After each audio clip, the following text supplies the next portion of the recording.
Elephant, the largest and heaviest land animal on Earth. A gentle giant that has influenced history, and to this day plays a sizable role in many cultures and religions. If its many unusual aspects, both physical and historical, could be found in an elephant's ceremonial garment or caparison, then this elephant might carry the story of all elephants. They have been gods, symbols of political parties, ancient toys, and beasts of burden in war and peace.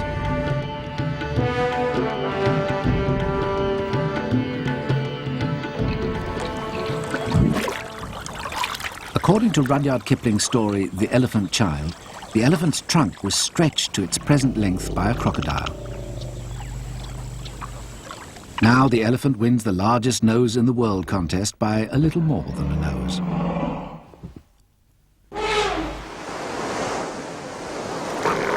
The closest contenders, the elephant seal and the elephant shrew, come a poor second to our mighty pachyderm. But not all pachyderms are elephants. The term refers to rhinos too, and simply means thick-skinned. Although elephant skin can be up to 2.5 centimeters thick, it's not their most distinguishing feature. As a famous poem reveals, when people call this beast to mind, they marvel more and more at such a little tail behind, so large a trunk before. The trunk is actually part nose and part upper lip, a mass of 100,000 separate muscles with the power to shake down a meal.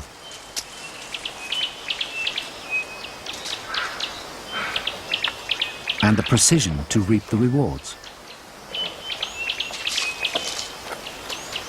In its search for succulent leaves, the trunk can reach higher than the tallest animal, the giraffe. Wielding a leafy fan, it can swat away irritating flies. With a 25-litre water capacity, it's a squirt gun that works best when it backfires. And with help from the tusks, the trunk can maneuver massive logs.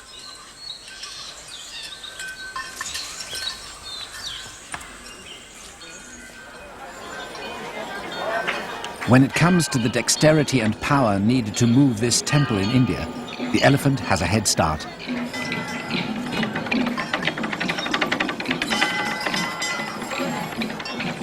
The trunk may be a wonderful device for breathing through, but we often imagine that it has other, more musical uses.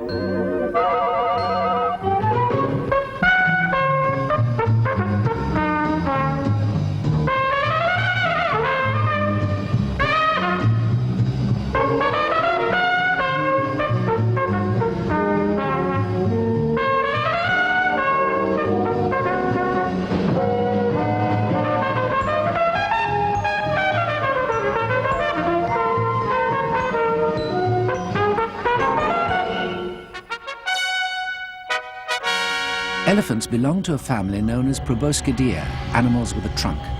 The short-snouted Moeritherium was one of the earliest elephant ancestors. Later came Dinotherium with its backward curved tusks for digging roots. Gomphotherium stood 3 meters tall and had a shovel-shaped lower jaw and tusk. Mammoths were the closest relatives of modern-day elephants, but were driven into extinction by climate changes and hunting. The first complete mammoth was discovered in 1799 by a Russian fisherman peering into a wall of ice. Mammoths frozen for over 40,000 years have been found in the icebox of Siberia. Some of the most impressive mammoth bones and tusks have come from the homes of ancient peoples. One of the last elephants to go extinct was the pygmy elephant from Sicily at only 1.5 meters in height. A baby pygmy was smaller than a sheep. Perhaps it adds credence to the legend of the Roc, a giant bird said to swoop down and carry elephants away. Only 2 species of elephant remain today, the African and the Asian. The average Asian elephant tips the scales at about 4,000 kilograms, give or take a comparison. An 8-year-old African female weighs in at 1,300 kilograms, but a full-grown African bull breaks the scales at up to 7,000 kilos. Another difference between the African and Asian is in the curve of their backs. The African elephant is saddle-backed, the Asian more hump-backed. But when it comes to the biggest difference, the ears have it. An African elephant's ears are much larger than an Asian's. However, where shape is concerned, the ear of the African and that of the Asian neatly illustrate just where in the world you can find them.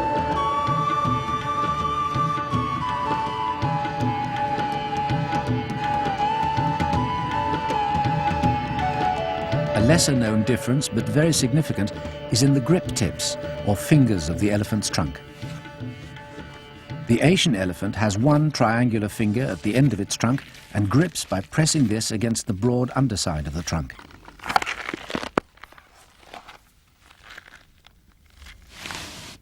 The African elephant has two opposing fingers, and because of this additional finger, can pick up anything from a banana to a tiny seed.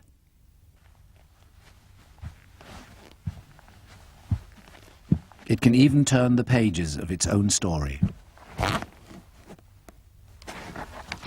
With such precise fingers, it's no wonder that the Sanskrit word for trunk, hasta, is the same as for hand.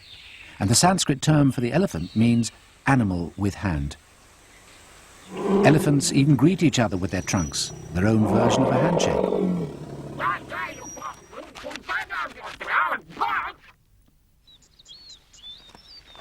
All elephants, except for female Asian elephants, can grow very large tusks. The longest tusks on record belong to the mammoth, curving up to 5 meters in length. Tusks are actually an elephant's front teeth, which continue to grow throughout life, though they're constantly worn down by activities such as digging. In this case, the elephant is digging for mineral salts, an important supplement to an elephant's diet. Just as people are right or left-handed, elephants are right or left-tusked, and the shorter of the two indicates which one does most of the work. For young elephants, tusk sparring is not only fun, but good training for future bouts. When they're adults, they'll have to fight other males for territory and females.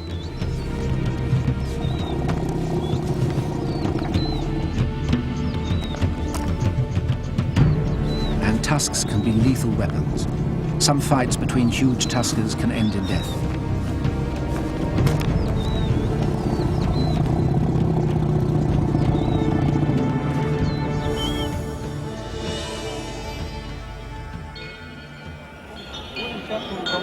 For the Perahara festival in Sri Lanka, tusks are sheathed with gold. The most unusual tooth is a relic in a gold box. The box is said to contain the actual tooth of the Buddha and is the focus of a huge parade with over 100 elephants festooned in elaborate caparisons.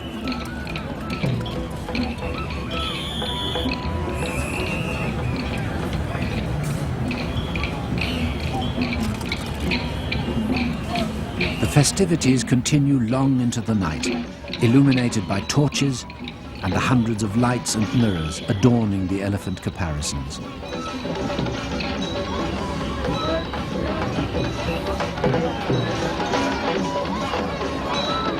One of the Buddha's most famous incarnations was as an elephant with 6 tusks, who agreed to sacrifice 4 of them to satisfy the greed of man and his demand for ivory. Elephants with 4 tusks and even 7 have actually been recorded, the result of a deformity in the tusk root. Tusks grow about 17 centimeters a year throughout an elephant's life. And who knows, maybe one of this African's tusks will surpass the largest elephant tusk on record, nearly 4 meters long and weighing 107 kilograms.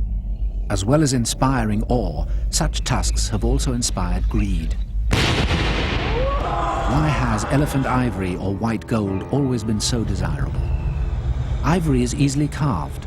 It's durable, pleasing to the touch, and until recently, readily available for the taking. Although ivory was used to make some of the earliest works of art 27,000 years ago, today's demand threatens the elephant's survival. Despite bans and the burning of illegally poached ivory, many elephants continue to be slaughtered to satisfy the human desire for white gold.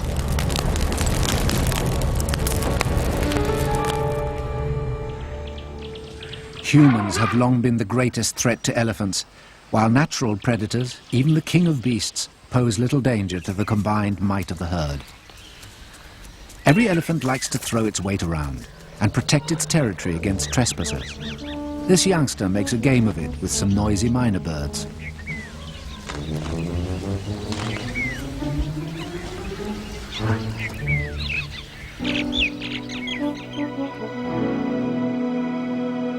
Although an elephant's front teeth get most of the attention, it's their massive molars that put in the longest hours. They have 2 in the top jaw and 2 in the lower. With the wear and tear of almost non-stop eating, they go through 6 sets of molars in a lifetime.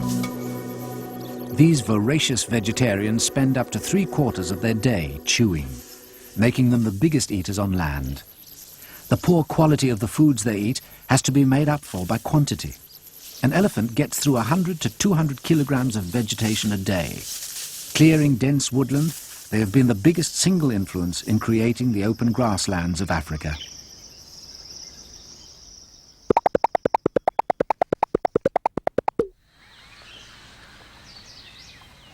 Such monstrous appetites pay little attention to what is wild-grown and what is cultivated. If anything, they prefer the tastier human produce, making them multi-ton pests to local farmers.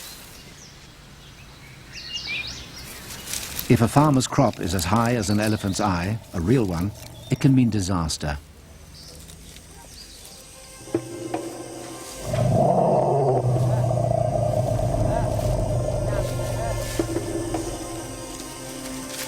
Every year, wherever elephants live, they eat or trample over $100 million worth of crops. Who can blame the farmers for trying to drive them off?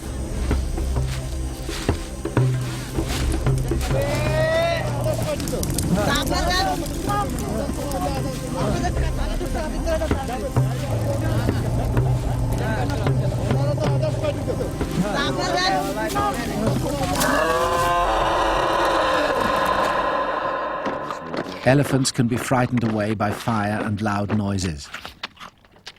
But mice?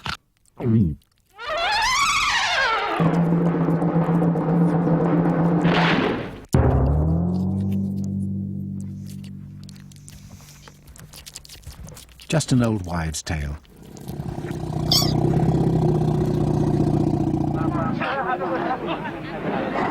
Given the elephant's size and strength, it's no wonder it was man's supreme war machine for thousands of years. Kings rode into battle and directed maneuvers from their state elephant. Some of the greatest military campaigns hinged on the use of these predecessors to the tank. Hannibal took elephants across Spain and over the French Alps in his attempt to conquer Rome. In 326 BC, Alexander's campaign to reach the Eastern Sea failed because his troops were terrified of the enemy's elephants. As well as the terror they inspired, they were the perfect platform for archers.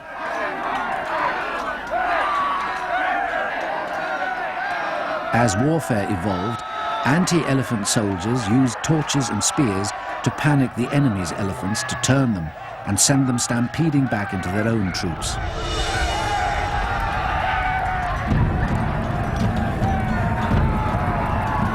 The driver of a maddened elephant would then resort to the ancient version of the cyanide pill, a mallet and a spike driven into the elephant's backbone. Fortunately, this is only a nightmare of the distant past. With the advent of firearms 500 years ago, elephants were relegated to the supply lines. As recently as the Vietnam War, elephants were still being used to move equipment down the Ho Chi Minh Trail. It's the elephant's foot that makes it such a superior off-road vehicle.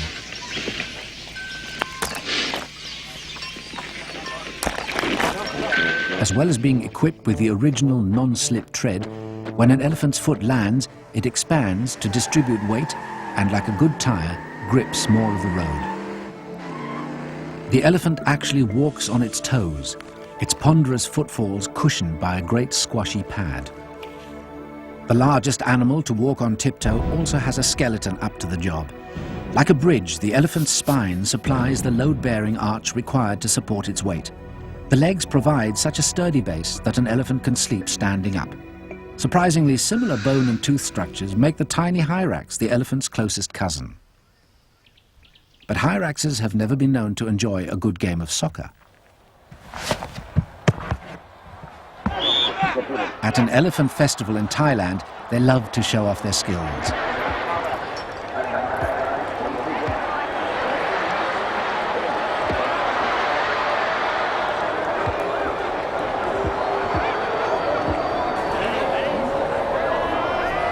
Although they may never win the World Cup.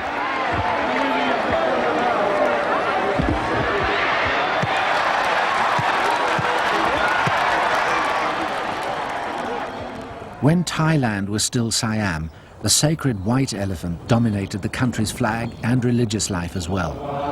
Worshipped like living gods, they lived in palaces and enjoyed lives of pampered luxury. Baby white elephants were even suckled by human wet nurses.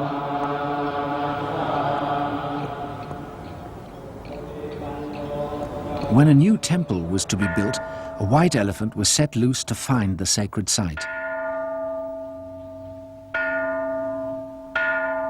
As this statue shows, they're more of a chocolate color than white. They inspired carvings in gold and life-sized stone effigies that became the very foundations of a temple.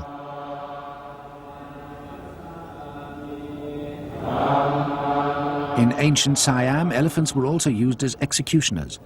When the king declared "in with his head," the doomed man was placed under an elephant's foot and crushed.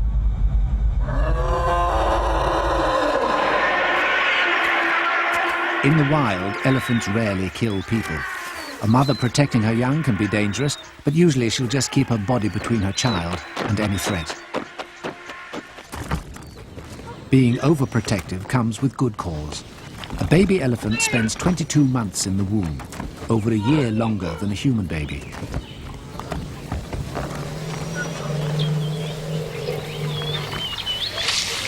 At 90 kilos, they're the biggest babies ever to play in the mud.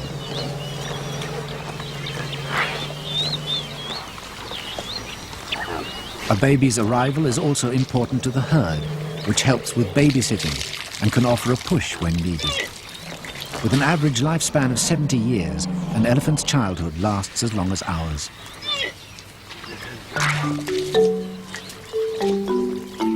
It is a youth filled with much to learn. Adults to imitate.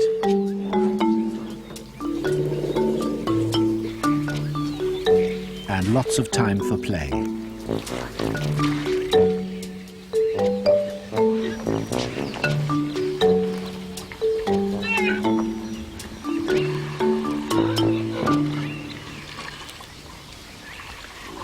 Elephant twins are extremely rare.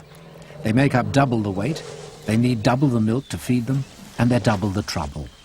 A mother of twins would be unable to cope if it wasn't for the help she receives from the herd.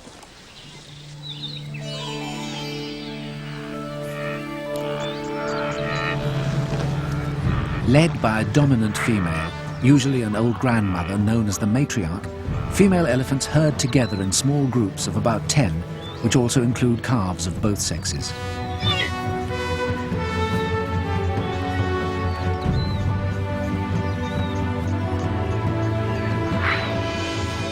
The matriarch initiates the daily moves from the feeding grounds to the watering hole. As the family travels, the herd can swell as other family groups join the parade. Herds can grow from tens to hundreds in the course of a day.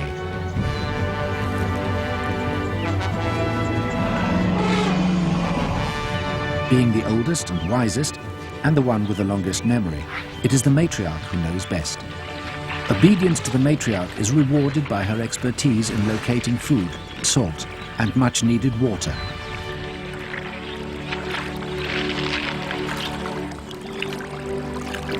Though she has the hefty responsibility of handing down her knowledge to her daughters, like any other elephant, she can't resist the opportunity for a swim. Just as elephants in the wild place their trust in the matriarch, captive elephants follow a new leader from the human herd. There's give and take in this relationship, for if the mahout were to forget to give his elephant a bath, it would almost certainly refuse to work for him. A good bath is only the beginning of an elephant's need for water, a drop in a bucket compared to the 220 litres a grown elephant can drink every day. As most elephants live in very warm climates, their great bulks are easily overheated. Water, shade and mud are all used to keep them cool. Even dust provides a kind of sunblock. Ears can help too. They have a thin skin and thick veins. When flapped, air rushes over the veins and, like a car's radiator, release excess heat. For thousands of years, elephants have been tamed and trained by people. African elephants have never trained as successfully as their Asian counterparts, few getting past the most difficult part of accepting men on their backs. Asians, by contrast, are easier to train and take better to being ridden. They can follow commands within weeks, quickly mastering nearly 100 separate instructions, making elephants the most intelligent of all domesticated animals. One of the first things an elephant learns is to hold a rope, which this African elephant can manage easily. Keeping it there is a different proposition altogether. Though people have long thought the African elephant too wild to train, it may have more to do with the fact that Africa has never had the same elephant culture as Asia, where it continues to thrive today. In many remote areas of Southeast Asia, it's still more economical to use elephants than modern machinery, which makes them prized labor-saving devices. A well-trained elephant can cost from $20,000 to $40,000. Well worth it, considering the man-hours that can be saved by these powerful and hard-working animals.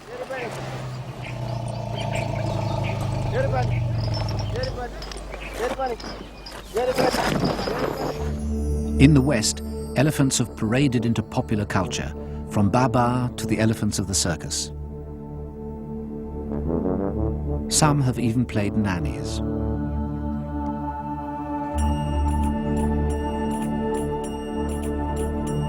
In the East, with its long history of elephant culture, elephants belong to more ancient traditions. Hindus worship Ganesh, god of students, teachers and exams. And they fear Gajasura, the demon of destruction that can possess any elephant.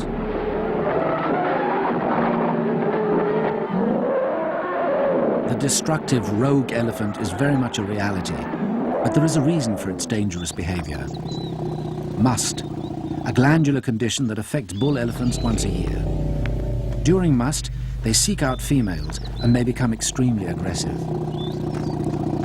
Unpredictable behavior is one reason adult males are not tolerated in female society.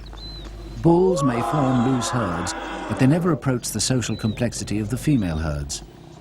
Some males set out on their own, and recently scientists discovered that they keep in touch with the female herds by using sounds well below the human hearing range. Infrasound is generated within the swelling forehead and is so low that 2/3 of elephant communication can't be heard by humans. It creates ripples in the water by its vibrations and can be heard 8 kilometers away. If 2/3 of what an elephant hears is below human hearing, then to an elephant, Tarzan must have sounded like a falsetto.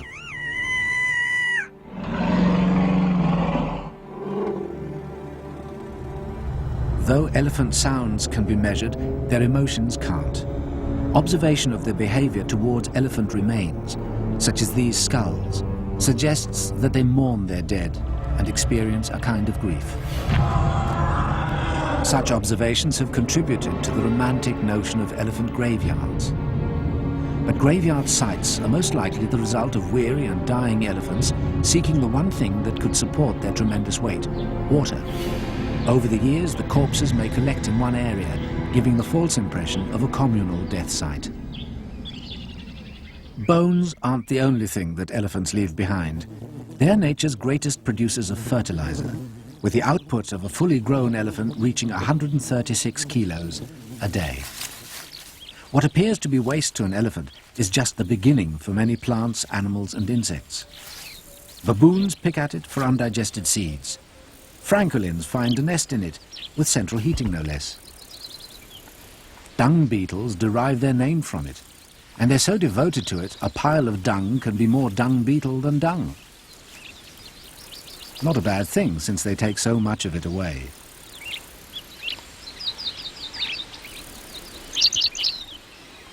When water and food are scarce, elephants can teach us a lot about recycling our own waste.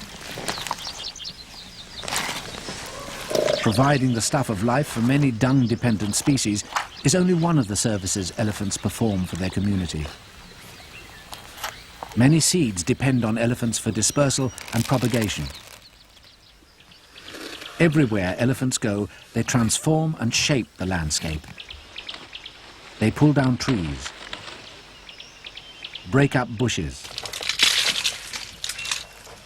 carve the rocks with their tusks, create salt licks for all to use, and with their broad feet, cut trails that may be used for thousands of years. This multitude of effects on their habitat has led scientists to describe elephants as a keystone species.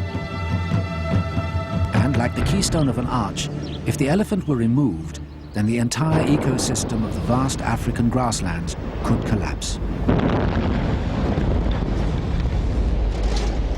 Elephants are even becoming the keystone of some human economies, such as the tourist industry in Kenya.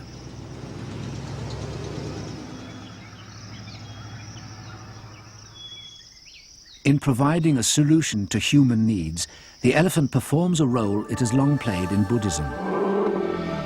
For in Buddhism, the elephant symbolizes the Bodhisattva, the one who brings salvation from worldly entanglements by sharing its wisdom. If the elephant does carry the wisdom of the ages, how appropriate then that in China the phrase "to ride an elephant" is the same as the word for happiness.